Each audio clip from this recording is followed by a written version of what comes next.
예, 후보자께서 최경환 의원님 질의에 대한 답변해 주시기 바랍니다. 네, 그렇지 않아도 아침에 거제도 집 위한 토지 매입 과정에 대해서 제가 좀 보충 설명을 드리려고 준비를 했습니다. 말씀하신 대로 2014년 토지 매입 당시 이미 형질 변경 허가가 나 있어서 지가가 이미 높게 형성된 상황이어서 실지 산지에서 대지로의 지목 변경은 2016년 말경으로 에 있었던 것으로 자료상 나타나고 있습니다만 그 땅의 지가는 그 형질 변경 허가와 함께 이미 높게 책정이 되어 있었고 그렇게 높게 책정된 가격에 따라서 대지를 매입했던 것으로 얘기가 남편으로부터 들었습니다. 저희 어머님께서 계시는 봉천동. 잠깐만요. 그 부분에 대해서 그 다음 답변하시기 전에 지금 우리 최 의원님 질의하신 것과 본질적인 문제에서 현저한 차이를 보이고 있습니다. 우리 최 의원님이 질의하신 내용을 보자면은 그 부지를 매입할 때 그때는 형질 변경이 안 됐다. 이런 질문이었습니다. 그런데 네. 지금 그렇게 돼 있었고 그게 종교시설 부지로 돼 있었는데 우리 후보자께서 답변하시기로는 아니다. 이미 구입하기 전에 그런 형질 변경 허가가 있었다. 전혀 지금 상반된 의견입니다. 어떤 게 사실입니까? 예, 형질 변경 허가가 이미 나와 있던 것으로 저는 설명을 받고 있습니다. 그래서 이미 지가가 높게 형성돼 있은 상황에서 남편이 구입을 했다고 들었습니다. 예, 그 다음 질문 답변해 주시기 바랍니다. 네. 네. 예, 최경환 의원님께서는 추가 질의해 주시기 바랍니다. 예, 그 다음 질문 답변해 주시기 바랍니다. 저희 어머님께서 계신 봉천동 연립주택 관련해서는 이미 기존에 있던 연립주택 4가구의 4세대가 재건축 조합을 만들지 않고 재건축을 추진함에 따라서 새로 늘어난 4채를 등기하기 위해서는 소유자 4명의 명의로 할 수밖에 없었다고 합니다. 이에 따라서 저도 4소유자 중에 한 사람으로서 제 명의인 4명의 명의 중 제가 한 사람으로서 등기되었던 것으로 저는 설명을 받고 있습니다. 후보자님 잠깐만요. 그 부분도 설명에 있어서 분명치 않은 점이 있을 수도 있어서 다시 묻겠는데 그러면은 그 빌라가 재건축되기 전에는 후보자 어머님께서 다 갖고 있었습니까? 아니면 그때도 4분의 1이었습니까? 4분의 1이었습니다. 그리고 재건축되고 난 다음에도 여전히 4분의 1을 받았을 뿐이고 나머지 재건축으로 해서 4채가 더 증축된 것은 사업자가 재건축 몫으로 그렇게 시행했기 때문에 사업자가 처분한 거다. 이런 의견입니까? 맞습니다. 네. 예, 그 다음 질문 답변하시기 바랍니다. 예, 우리 위원님들께서는 추가 질의해 주시기 바랍니다. 네, 저에 대한 많은 의문 중에서 논문 표절과 부동산 투기에 대한 의문에 대해서는 분명히 사실이 아니라고 말씀을 드리겠습니다.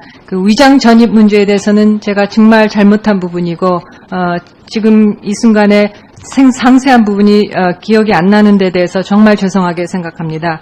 그리고 저희 자녀들에 대한 증여, 거제도 집을 건축하면서 그리고 그것을 두 딸아이한테 이름에 넘겨주면서 증여세 문제에 있어서 미전했던 점, 그리고 저희 큰 딸아이의 사업을 위해서 제가 2천만 원을 주면서 증여세 부분을 미처 챙기지 못했던 점 정말 죄송스럽게 생각합니다. 사실 이 모든 게 청문회를 준비하면서 자료를 취합하면서 자료를 검토하면서 세무사와 함께 모든 것을 검토하는 과정에서 드러났을 때 제 솔직한 제 남편과 저의 반응이 이랬습니다. 세금을 내야 될 부분을 못 냈으면 빨리 가서 내야 되는 게 납세자의 의무다.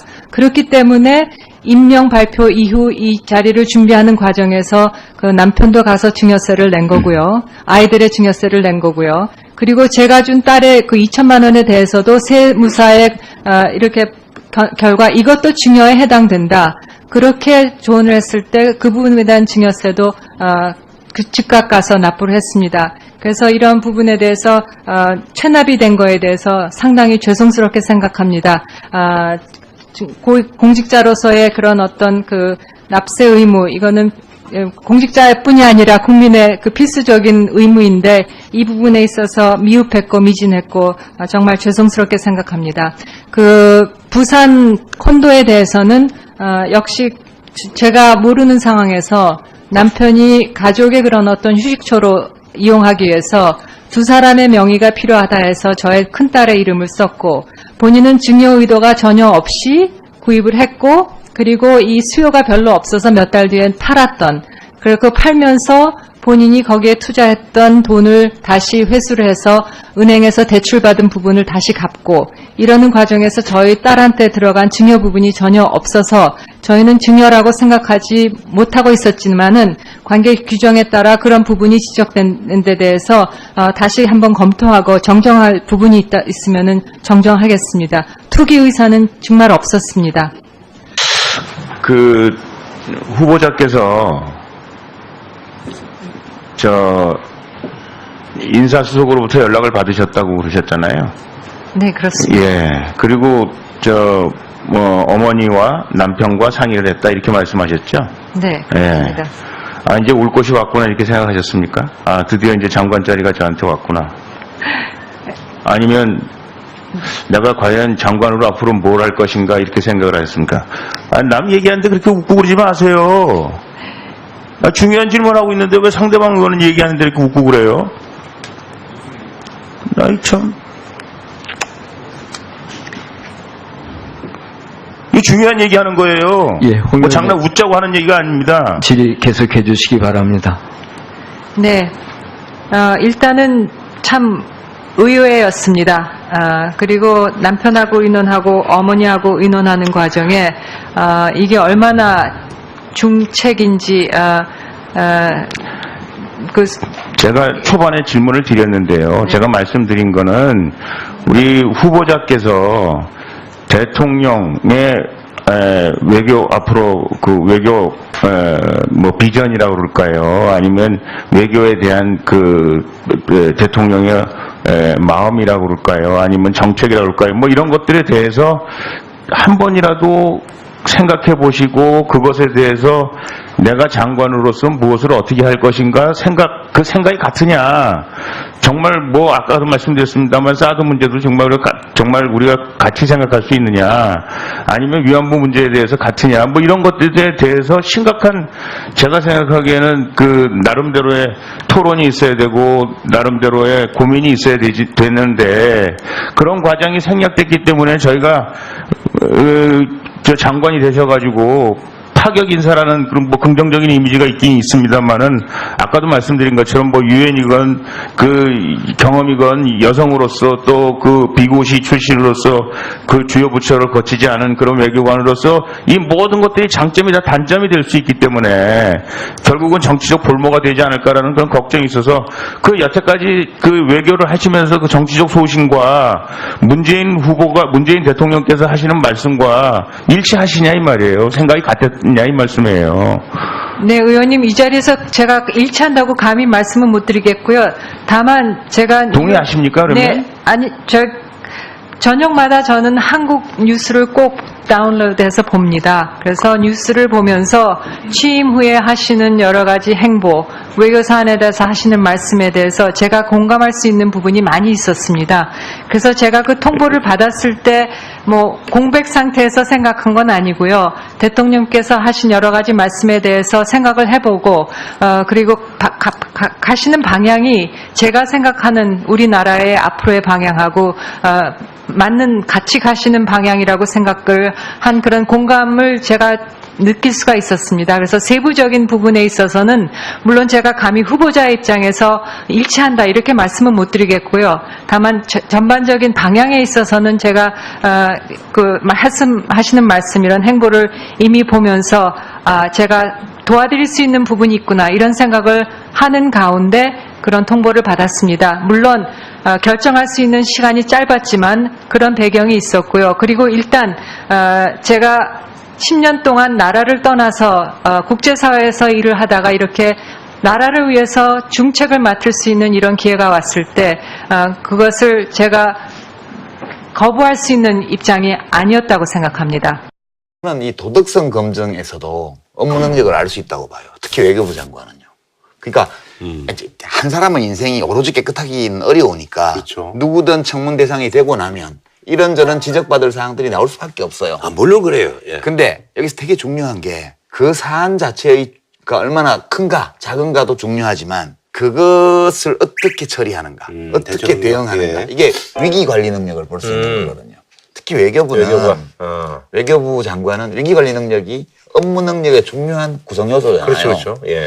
그래서 저는 사실 어떤 사적인 생활에서의 이제 돈 문제나 이런 걸 포함한 헌결도 너무 많이 좀 나오고 있지만 이렇게 문제가 제기될 때마다 강경화 외교부 장관 후보자가 대처하는 방식을 보면서 헛발질이라고 보시는 거예요? 아니 자기 앞가림도 이렇게 잘 못하는데 국가대사의 앞가림을 어떻게 하지 이분이 이 불안감이 확 오는 거예요. 의원님, 그 위안부 합의 문제는 저도 유엔의 인권을 담당 6년간 한 입장에서 그 합의서가 맨 처음에 나왔을 때 저도 굉장히 의아스럽게 했던 부분이 많이 있습니다.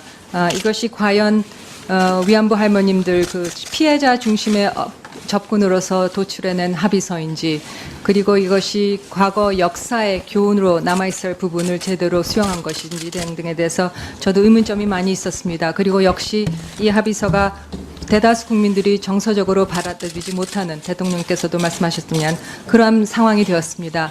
합의가 존재하는 것도 하나의 현실입니다. 그리고 이 합의를 지켜야 나가야 된다는 것이 국제사회의 관행입니다. 그렇지만 앞으로 나가는 데 있어서 모든 방안을 검토할 수가 있다고 생각합니다. 그래서 우리 내부의 검토, 위안부 할머님들 피해자들은 물론 그 단체, 그리고 우리 정부의 그리고 우리 국민들의 지혜를 모아서 의원님들과의 지혜를 모을 필요가 있고 궁극적으로는 일본의 진정성 있는 조치, 그 피해자들의 마음에 와닿는 조치가 있어야 될 것으로 생각합니다. 그런 방향으로 적극 노력해 보겠습니다. 네, 서로 말경으로 에 있었던 것으로 자료상 나타나고 있습니다만 그 땅의 지가는 그 형질 변경 허가와 함께 이미 높게 책정이 되어 있었고 그렇게 높게 책정된 가격에 따라서 대지를 매입했던 것으로 얘기가 남편으로부터 들었습니다. 저희 어머님께서 계시는 그 봉천동 잠깐만요. 그 부분에 대해서 그다음 답변하시기 전에 지금 우리 최 의원님 질의하신 것과 본질적인 문제에서 현저한 차이를 보이고 있습니다. 우리 최 의원님이 제 후보가 제 명의인 네 명의 그 명의 중 제가 한 사람으로서 등기되었던 것으로 저는 설명을 받고 있습니다.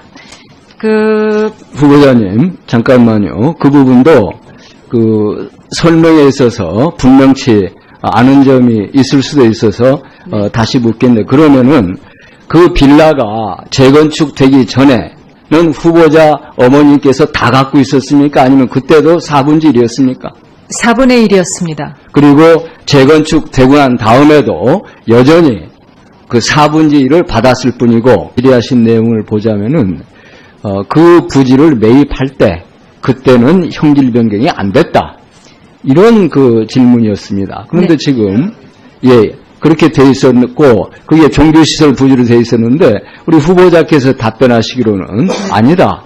이미 구입하기 전에 그런 형질 변경 허가가 있었다. 전혀 지금 상반된 의견입니다. 어떤 게 사실입니까? 예, 형질 변경 허가가 이미 나와 있던 것으로 저는 설명을 받고 있습니다. 그래서 이미 지가가 높게 형성돼 있은 상황에서 남편이 구입을 했다고 들었습니다. 예, 그 다음 질문 답변해 주시기 바랍니다. 네. 네. 예, 최영환 의원님께서는 추가 질의해 주시기 바랍니다. 예, 그 다음 질문 답변해 예. 주시기 바랍니다. 저희 어머님께서 계신 봉천동 연립주택 관련해서는 이미 기존에 있던 연립주택 4가구의 4세대가 재건축 조합을 만들지 않고 재건축을 추진함에 따라서 새로 늘어난 4채를 등기하기 위해서는 소유자 4명의 명의로 할 수밖에 없었다고 합니다. 이에 따라서 저도 4 소유자 중에 한 사람으로서